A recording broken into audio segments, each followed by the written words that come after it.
सीना नदीच्या पुरामुळे सोलापूरमधील शेतकऱ्यांचं मोठं नुकसान झालंय।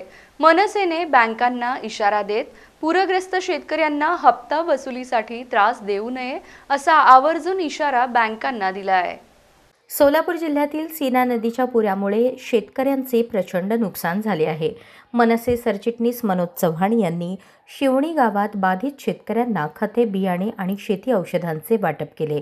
बँकांनी हप्ता वसुलीसाठी शेतकऱ्यांना त्रास दिल्यास मनसे स्टाईल कारवाईचा इशारा त्यांनी दिला। लवकरच मनसे नेते राज ठाकरे मुख्यमंत्री आणि केंद्रीय मंत्र्यांना भेटून शेतकऱ्यांसाठी मदत मागणार आहेत। नुसतीच पाहणी नाही, परंतु पहिल्या दिवसापासून ज्या वेळेला ह्या सगळ्या चारही जिल्ह्यांमध्ये 4 ते 5 जिल्ह्यांमध्ये ज्या वेळेला ही अशी अतिवृष्टी परमेश्वराचा जो कोप झाला, त्याच्यानंतर दुसऱ्या दिवसापासून पूर्ण महाराष्ट्र नवनिर्माण सेनेच्या टीमला माननीय राज ठाकरे साहेबांनी आदेश दिले होते की आता आपल्या आपापल्या पद्धतीने आपापल्या शक्तीने जेवढी मदत त्या गावामध्ये त्या ग्रामीण भागात पोहोचवता येईल किंवा जी काय तुम्हाला हे करता येईल ती सुरुवात करा। त्या पद्धतीने आमचे दिलीप बापू धोत्रे असो, महेंद्रकर असो, आमचे पदाधिकारी जैनू वगैरे या सगळ्यांनी अगदी पहिल्या दिवसापासून आहेतच, परंतु त्याच्यानंतर अनेक गोष्टी अशा येतात किंवा अनेक गोष्टी फोटो काढायला लोक येतात वगैरे, असं न करता खरी गोष्ट शेतकऱ्यांना खऱ्या अर्थानं जे नुकसान झालंय ते काय झालंय याचा अभ्यासही त्या लोकांनी करून सांगितला। आणि मग आम्ही असं समजलं की आता कुठल्याही पक्षाने किंवा कोणीही अशी मदत नाही केली की जेणेकरून आता जर रब्बीचं जे पीक येईल किंवा आता पीक यायला परत सुरुवात होईल त्याच्याकरता बी बियाणं आणि खत हे कोणी देणार नाहीये। येतील, फोटो काढतील, निघून जातील। आज शेतकऱ्याला काय गरज आहे? शेतकऱ्याचं खऱ्या अर्थानं जी काही नुकसान झाले त्याच्यातला एक खालीचा थोडासा भाग जर आपण उचलला तर तो करायचा। आणि म्हणून या सगळ्या 5 जिल्ह्यात नांदेड घ्या, बीड घ्या म्हणा, किंवा काल आम्ही लातूरला होतो, धाराशिवला होतो, आज सोलापूरमध्ये आहे, या सगळ्यांना या अशा पद्धतीचं काहीतरी किट आपण देऊया की जेणेकरून अगदी पहिलेच प्राथमिक त्यांच्या खिचाला पैसे देऊन त्यांना हे करता येणार नाही, म्हणून ती मदत आपण सुरुवात करूया। आणि मग अशा पद्धतीने महाराष्ट्र नवनिर्माण सेना आपल्या कामाला लागले।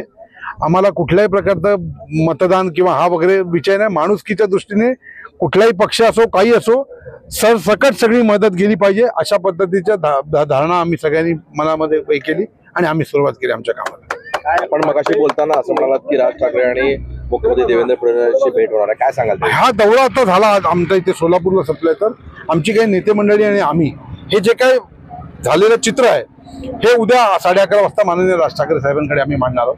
कारण हे झाल्यानंतरच यायचं ठरलं होतं। मागच्या आठवड्यामध्ये ज्या वेळेला वादळ होतं तेव्हा साहेब निघाले होते, परंतु मग पायलट आणखी त्या मेट्रोलॉजिकल डिपार्टमेंटने सांगितलं की आता जाण्याचा अर्थ नाही तुमचा, कारण अजून पाऊस पडतोच आहे तिथे। आणि यांनी राज ठाकरे साहेबांचं एक मत जे आम्हाला प्रॅक्टिकली पटतं की अरे त्याला मदतीची गरज आहे का, मी जाऊन काय उपयोग होणार आहे, त्यापेक्षा तुम्ही माझ्या सांगा काय करायचंय, कुठे माझी गरज आहे आणि काय करायचंय। आता प्रश्न असा की आमचं सगळ्यांचं मत तेच ठरलं की देवेंद्रजींचे रिलेशन संबंध खूप चांगले आहेत। उद्या आम्ही ही सगळी परिस्थिती माननीय राज ठाकरे सांगणार आणि ते त्या मानाने 1-2-4 दिवसामध्ये आपण देवेंद्रजींचे आणि प्रधानमंत्र्यांना तुमचं एक पत्र जाणं आणि देवेंद्रजींना भेटणं हे अत्यंत महत्त्वाचं आहे। हे जर भेटलात तर ह्या सगळ्या ग्रामीण भागात साधारणतः नाही म्हटलं तरी हजारो एकर जमिनी वाहून गेलेल्या आहेत, किंवा 1,500 ते 2,000 पेक्षा गुरेढोरं पण वाहून गेलेली आहेत। आम्हाला जी आपली मागणी आहे 50,000 रुपये एकरी, या मागणीला कुठेतरी जे शेतकरी मागतात त्याची अवास्तव रक्कम मागत नाहीयेत। खरंच त्यांचं नुकसान आहे, 50,000 एकरी सुद्धा काही होणार नाहीये, परंतु त्यातल्या त्यात ह्याच्यातनं आम्हाला काहीतरी हे मिळावं म्हणून ती 50,000 एकरी शेतकऱ्याची मागणी आहे। ती निदान आपल्या राज ठाकरे साहेबांनी म्हणजे मनसेने तरी ती मागणी त्यांची धरून घ्यावी आणि ही आम्ही रिक्वेस्ट करायला म्हणजे हे विनंती करायला आम्ही उद्या सगळे जाणार। आम्ही पाहणी केली, ओला दुष्काळ म्हणजे जाहीर करावा अशी परिस्थिती आहे। ओला दुष्काळ जाहीर करणं खरं गरजेचं आहे। बघा, त्यांचे शासनाचे काही वेगळे नॉर्म्स आहेत की आतापर्यंत ओला दुष्काळ आपण कधी जाहीर नव्हता केला किंवा माझ्यामध्ये ह्या सगळ्या कायद्यांना बगल देऊन ज्या आता आलेल्या परिस्थिती, शेवटी जी परिस्थिती आल्यानंतर तुम्हाला निर्णय बदलावे लागतात।